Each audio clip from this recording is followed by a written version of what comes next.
Está a suscitar polémica um acordo feito pelo governo espanhol com o Comitê das Regiões da União Europeia. O entendimento torna oficiais os idiomas basco, catalão e galego. Mas o assunto não é consensual na Galiza, onde o acordo é visto como mais uma tentativa para acabar com o galaico-português. Chegou a ser considerado o 26º eurodeputado português no Parlamento Europeu. José Pousada, da coligação galega, estreou o galego-português em Estrasburgo há mais de 10 anos. Em 93-94 comecei a falar com grande escândalo por parte dos meus patrícios companheiros castelães ali, que, claro, falavam uma língua estranha, e diziam que era anti-espanholista.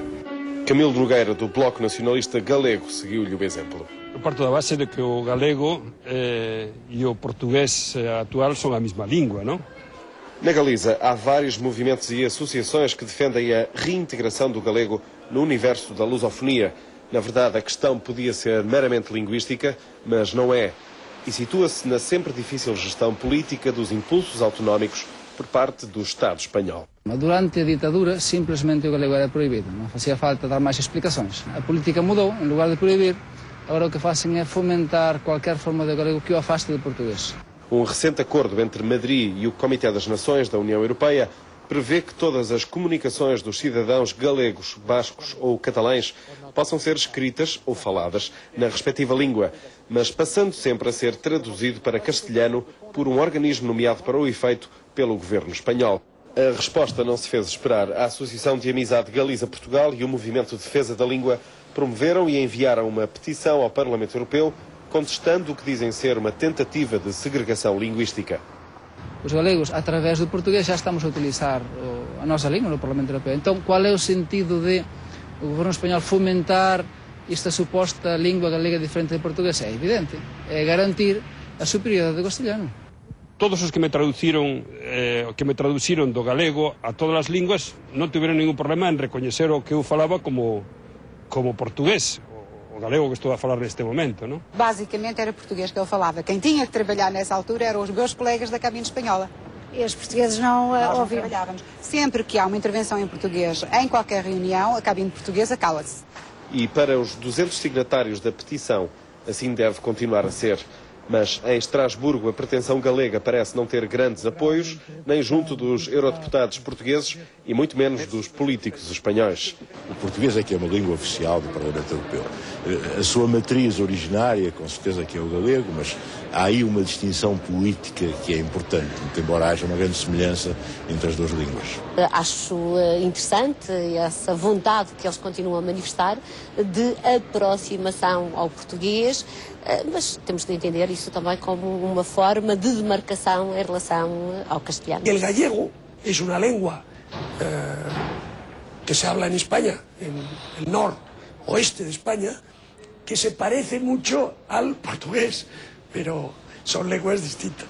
Uma visão inteiramente rejeitada pelos autores da petição, que criticam não só a arrogância espanhola, como a apatia portuguesa. O que estão a fazer com o português no Parlamento Europeu, esta oficialização, esta separação do galego a respeito do português, não seria admitida no caso do alemão, não seria tolerada no caso do castelhano, seria impensável no caso do neerlandês, que não há nenhum organismo oficial sério, rigoroso, internacional, que reconhece a existência de uma língua galega diferente da portuguesa, como também seria absurdo e ridículo dizer que há uma língua brasileira diferente da portuguesa. Quando queríamos explicar a uma autoridade, sempre éramos rejeitados con ese pudor, ese medo portugués de irritar aos outros, non é? Non. Neste caso Madrid. Em casa tens de estar com medo de Madrid, exatamente. A língua pode até ser a mesma, mas a este respeito, portugueses e galegos estão longe de se entender.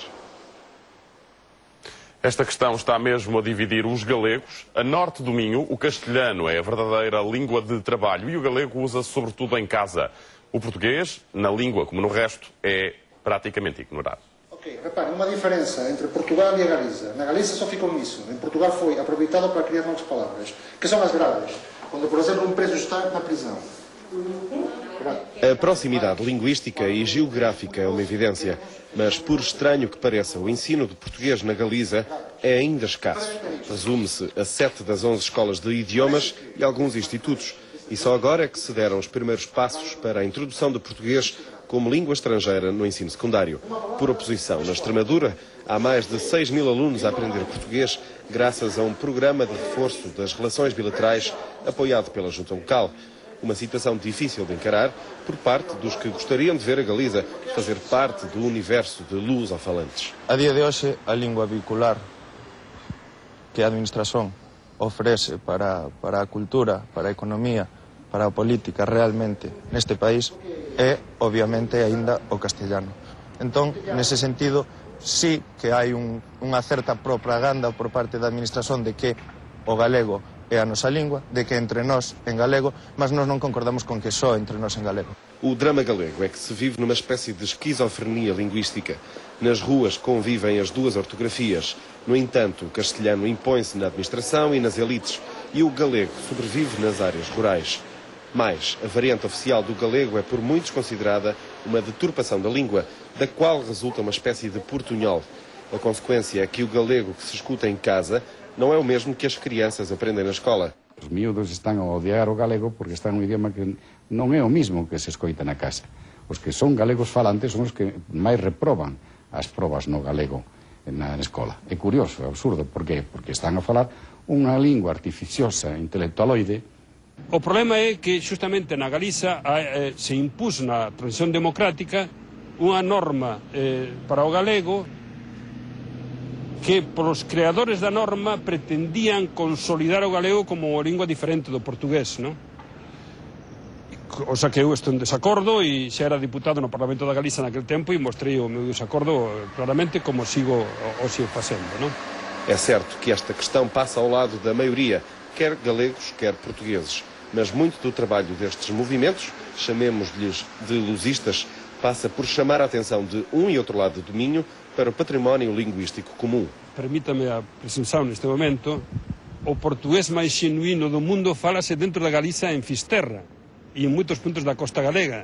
Se van ali e falan coa xente, incluso como a xente fala cos fillos neste momento, se van unha das feiras que hai en Sé, por exemplo, unha das localidades de Fisterra, ficarán sorprendidos de como se fala o galego portugués na Galiza e que non ten nada a ver con ese galego deturpado que están afeitos a escoitar posiblemente pola televisión galega. Não se pense que estes galegos pretendem formar uma espécie de grande Portugal. Só não querem falar espanhol, tal como não querem falar o que chamam de lisboetés. E querem ver reconhecido o estatuto de berço da língua portuguesa e, por isso, pais do português atual e avós do brasileiro.